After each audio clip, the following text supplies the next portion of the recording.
Ça te détend? Un peu. C'est la station de taxi, patron. Ils ne prennent aucune précaution, ils partent rarement à vide, mais il y a beaucoup d'allées et venues. Ils ne sont jamais sur le qui-vive. C'est un cul-de-sac. Et la rue est étroite. Comment y aller, tirer sur les voitures et filer? Est-ce que t'as pensé à ça? Hein? Alors réfléchis un peu. Fais gaffe.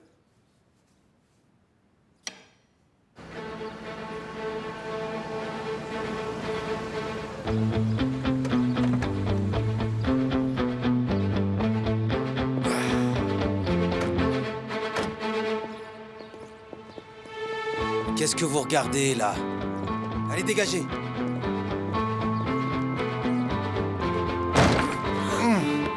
Bon sang.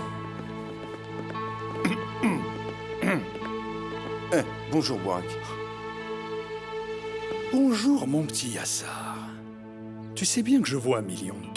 Et même moi, je m'amuse pas comme ça. Est-ce que cette vie te plaît? On est en train de faire des plans. Avec Javid. Ça, c'est les photos de la station de taxi qu'on a prises. Et on cherchait comment aller faire le boulot et s'en sortir sans problème. Je voudrais surtout pas te décevoir encore une fois.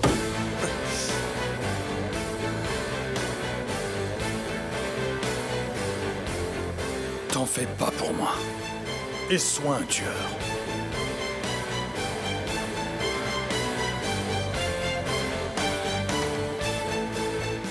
Excusez-moi, madame. Votre nom, s'il vous plaît. Ulia. Je vous demande pardon. Ulia. Ulia. Vous voulez sortir un moment?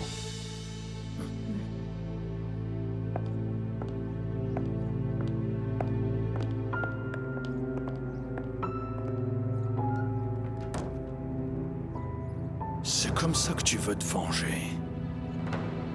Ne t'en fais surtout pas, Bourak. Le plan est prêt. Et on le mettra en œuvre, aussitôt que possible. Le plan. Oui, regarde. Écoute, Yassar. Cette station de taxi est sur la plus belle côte du Bosphore. Alors tu prends un bateau et tu devrais aller y faire un tour. Et tant que tu y es, respirer un bon coup pendant que tu lui plantes ça dans l'estomac. Hein? Mais si jamais tu échoues, moi, je t'envoie au fond du Bosphore.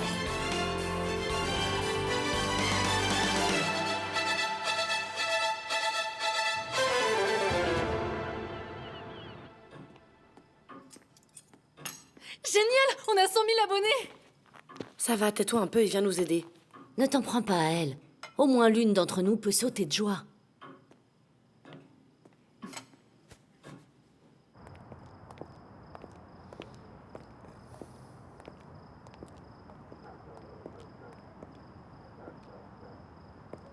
Qu'est-ce qu'il y a, messieurs? Qu'est-ce que vous faites devant chez moi? Asmet vient juste de nous envoyer, avec ordre de monter la garde.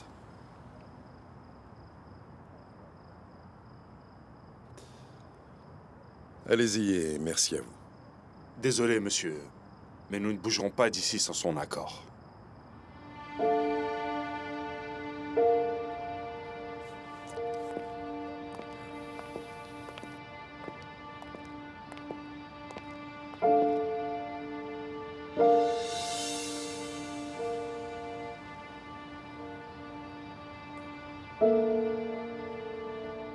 Attends, je te rappelle.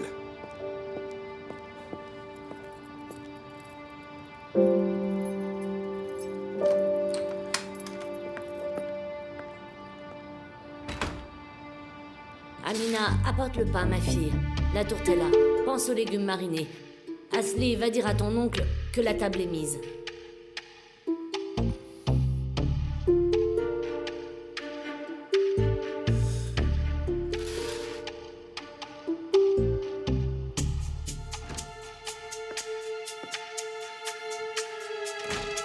Tu arrives juste à l'heure, mon fils.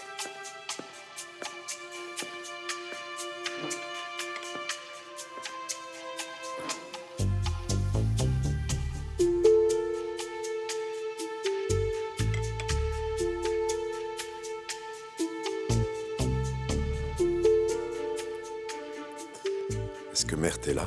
Il est dans sa chambre, il a dit qu'il avait pas faim. Asli, va dire à ton oncle que je suis là. Qu'il descende manger avec nous. Tiens, Rassim.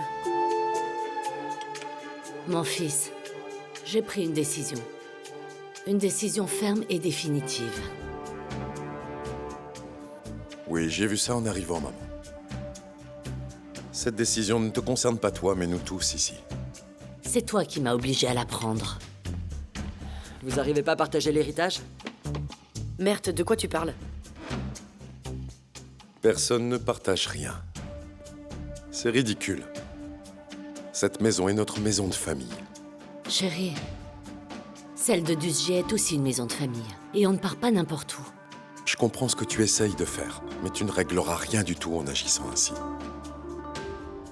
Mais si. Je pars à Dusje. Et que tu le veuilles ou non, tu y vas avec moi. Ou attends-toi à ce que je te maudisse.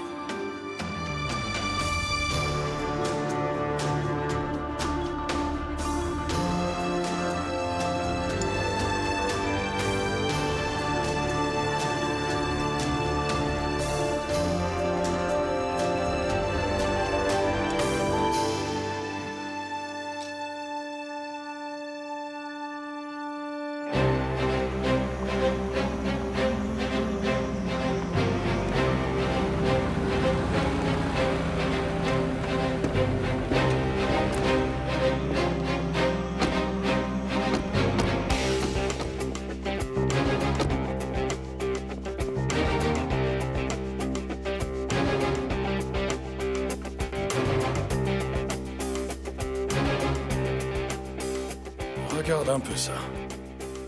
Les hyènes ont flairé le sang. Elles ont dû oublier qu'elles sont face à un lion. Mais Fouad devra bientôt payer. Elles partiront la queue entre les jambes.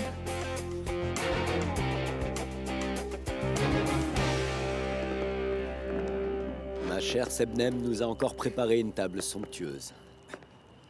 Comme toujours. Je dis toujours que quand on se retrouve tranquillement autour d'une table à discuter, tous les problèmes peuvent être réglés. Oh oui. C'est bon, allez-y. Je regrette qu'Asmet ne soit pas là aussi.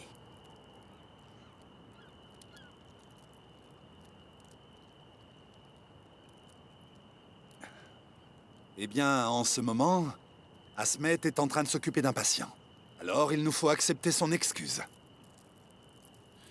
Tu devrais plutôt faire attention à ce qui te rend malade, Fouad. Je n'ai pas peur de parler sincèrement, car nous sommes entre amis. Enlever Sabri était une erreur de ta part. Tu t'en prends à Sabri? Tu t'en prends à Asmet. Peu importe l'identité de qui nous a trahis, on finira bien par le découvrir. Et on réglera ça. Bon appétit, allez. Je me pose tout de même une question. S'il y a eu trahison, et elle est prouvée, pourquoi Sabri est-il toujours en vie? C'est Asmet qui devra choisir la punition.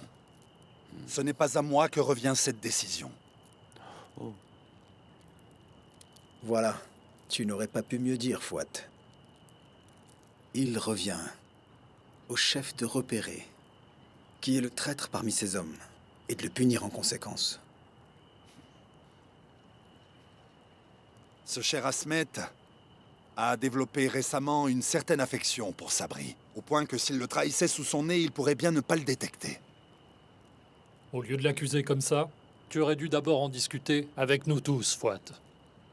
On n'a pas établi ce partenariat juste pour les affaires. Et si on enlève un de nos hommes chaque fois qu'on a un doute, on finira par se sauter à la gorge. Quand tu avais raison, tu t'es aussi montré injuste. Au lieu d'élever Bourak pour qu'il ressemble à lui-même, c'est toi qui lui ressembles de plus en plus. Vraiment, ce n'est pas bien de tout personnaliser, comme tu es en train de le faire. Si, comme tu dis, je personnalisais autant les choses, figure-toi bien que Asmet serait dans sa tombe à l'heure qu'il est, et non pas à l'hôpital. Et toi, tu serais pas ici à manger avec moi.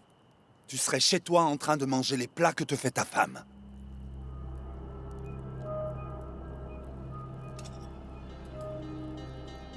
Fouad, cette attitude est indigne de toi. Pourquoi t'avons-nous choisi comme chef? Parce que tu es le penseur le plus sobre, le plus froid, le plus intelligent d'entre nous. Si tu perds ton sang-froid, c'en est fini du consortium. Tu ne régneras que sur tes fils. Alors Sabri serait la raison pour laquelle vous menacez de dissoudre le consortium? C'est complètement ridicule. Celui qui s'attaque à Sabri aujourd'hui n'hésitera pas à s'attaquer à nos hommes dans le futur, avec la même irresponsabilité. Bourak, à chaque fois qu'il fait n'importe quoi, verras-tu en lui un traître et le puniras-tu? Fouad, l'information selon laquelle c'est Sabri qui a diffusé les images, comment l'as-tu obtenue? C'est une chose que tu pourrais au moins partager avec tes partenaires. Tu ne crois pas? Excuse d'Asmet acceptée. Considérons le sujet comme clos.